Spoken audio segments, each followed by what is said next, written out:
I was at Amazon. I got to run 2 businesses at Amazon. I launched and scaled the third-party selling business at Amazon. Today, that accounts for over 42% of all units shipped and sold at Amazon. And then I ran the merchant services, the enterprise services business. So I had responsibility for Toys R Us, Target.com, Marks & Spencer, and a number of other great brands where we ran their e-commerce infrastructure. And as I was saying beforehand, you know, this book really was relatively easy because these were the stories and the anecdotes and the strategies that I was using, you know, with my clients and everything. But first, I wanted to do a little audience survey. And the first question is, how many believe that their company or their industry has the potential for being disruptive from a non-traditional competitor? Show of hands. Perfect. The second question is, how many believe that their board and their CEO understand that and are prepared for the journey ahead? Exactly. And I think that that's exactly where this conversation starts, is that this is a difficult journey to do from just a grassroots effort, that it really is about new business models, new engagements, and take a courage that requires leadership. I think Andy talked really well about a number of these things. You'd actually think that we coordinated pretty tightly on this, and we haven't ever talked, but I think it really goes to the authenticity and the quality of his research and insights. And today I'm going to talk about just a few of those things, really reiterate some of them, but Amazon always gives it a unique twist, and so I'm going to tell some of those stories today. So I think that this slide and data really sets up the poll that we did. And this is simply the data that shows the Fortune 1000, which is a stack rank of companies simply by revenue, and the change of that index over decades. And I think the acceleration of that index is really one way to understand the velocity and the acceleration of change and disruption. And I think the hardest thing for established companies to do is to understand that that's going to happen. I recently saw an interview with Jeff Bezos and Charlie Rose, and one of the things I admire about Jeff is he's a very humble guy. And Charlie asked him the question, is like, will Amazon be disrupted someday? And Jeff sat back and he goes, it's not a matter of if, it's a matter of when. And all I'm trying to do is make it so it's not in my lifetime. And I thought that was a really clever and to the point, which is even a company that is the biggest disruptor is on the upswing in their life cycle and investment cycle, understands that in order to continue to grow, in order to continue to be vibrant, you have to change and you have to eat your young. And I think that's the tough channel to cross. As I mentioned, this book really came from my work with my clients, and I just got clever and good at taking all the little anecdotes and strategies and techniques that I learned, used when I was at Amazon, and fitting them into the context of my client work. I had one client in particular at the Gates Foundation who was like, you know, John, you really ought to do a book on this. And I said, Greg, I'm the worst possible candidate. I'm an engineer and I'm a consultant. And, you know, I can literally do bullet points today, but he's like, no, we can do it. So I hired a ghostwriter, I hired an editor, and I hired a lawyer. And I gave myself 2 design criteria for the book. One was that somebody could read it on a plane with a glass of wine and get through it. And the second was I was only going to work on it on a plane with a glass of wine. And so I didn't let it run my life. And in a year, I had a book, and I actually published it on the Amazon self-service publishing platform, CreateSpace.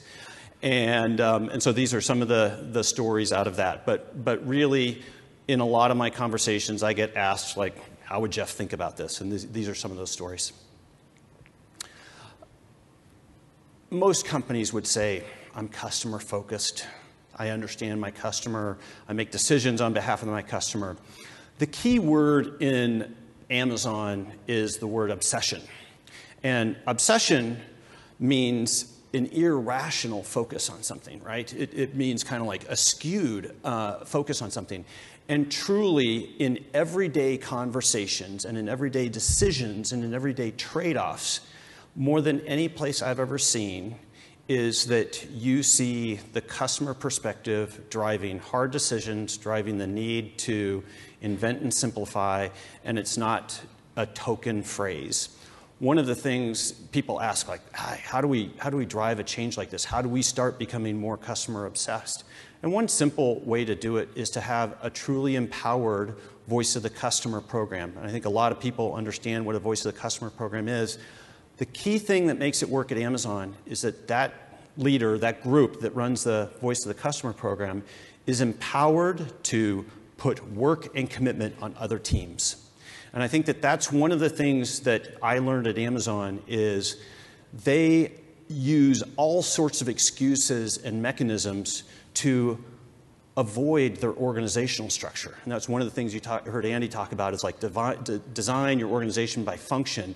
I think the key is ignoring your organization, because no matter how you align, your customer, your needs are going to be cutting across it. And if you can develop those organizational tendencies that let the customer speak loudest, that let data speak loudest, and can coordinate work across an organization, that's going to make you nimble. A lot of great discussion this morning about analytics, business intelligence. They talked about competitive pricing. What's the key requirement for a lot of those? And what's the unique Amazon twist? At Amazon, we talked and we designed to instrumentation. Instrumentation gives you a completely different feel for what you're striving for. Instrumentation is real time, and it's at a level that I can make course correction and immediate decisions on, as well as all of the management functions I need to do. So one of the key lessons I learned at Amazon, and truly if you want to get to those analytics and to those real-time decisions, you need real-time data, is instrumentation is not an add-on requirement or an add-on thought. Instrumentation is as important as the capability or the user experience in that you're launching. It's the thing that always gets triaged out and done in a future phase of a project that never seems to happen. Instrumentation, real-time data, even if you don't understand how you're going to use it, collect it, because at some point it will come in handy. One of the things great data does is it drives a culture that lets data rule the conversation and rule the day. And I think that that's one of the valuable cultural fallouts that comes from having rich data. Another great thing you can do with data is you can measure your business extremely well. So one way that I see leading companies really understanding how do I provide a great customer service is they really think through the metrics for that business. This is a good example from Amazon, and you can work it either from the bottom up or from the top down, but let's take it from the top down. So first of all, this is a metric called the perfect order percentage. First, I love the name, perfect order percentage. It sets an expectation that is difficult to not understand. It's comprised of sub-metrics underneath it: perfect shipment, perfect claims, perfect information provided, perfect customer service contacts, perfect refunds, and so on, until this tree of metrics allows you to navigate a business, what's working well, what isn't working well. And especially if you do it with instrumentation, you can do it on a daily, weekly, monthly, real-time basis. But you see Amazon thinking not only highly about their processes, but they spend an obsessive amount of time thinking through the metrics for business, because they believe that if we have a good team and we get the metrics right, we can let them run with less coordination and less governance. So one of the recommendations I'd have for you is don't just think about your process design, think hard about your metrics design. And the other thing I'd point out on this is there's no organizational feature or component to these metrics. These are customer-driven or partner-driven metrics that cut across an organization. Don't align your metrics to organizations, or at least complement them with customer-oriented metrics. Invent and simplify. I think the word invent tends to draw a lot of the headlines and the features. I actually like the counter word, which is simplify. I'm an industrial engineer by background. Simplification, ergonomics, integration has always been some of the thesis of the things that I'm interested in working in. And I think that as you think about scale, as you think about capability, as you think about how to do better with a decreasing per unit cost or whatever it is, simplifying is the key attribute. And if things are too complex, you've got too many side use cases, you've got too many escape clauses in your process design as articulated in your requirements, think harder about how to simplify those, because that is a symptom of complexity. Who here is familiar with the Mayday feature on the Amazon Kindle and Kindle phone, right? I look at that and I think that that is the most astounding invention and simplification based off of I'm sure somebody said, what is the worst customer experience in owning a phone or a Kindle? And they said, having to ask for help, especially if you don't know if it's the hardware, the app, or the data provider and everything, right? Mayday completely changes the basis for that conversation, makes it easy, actually makes it a delight to press a little button. You get a pleasant person who can answer 90% of your basic user questions. I think that is a great example of taking your worst customer experience and figuring out how to invent and simplify around it. There's big invention and simplification, and then there's small, everyday refinement of process invention also that is very important. I mentioned earlier that I think one of the things Amazon does very well is they largely ignore titles, they largely ignore organizational structure as they're doing their work. There's a principle that's called half backbone, disagree, and commit. I think there's really 3 things that when I look back at Amazon that I saw them do well to make this work. First was they were clear on what decision and who the owner for a decision was before they would get together on it.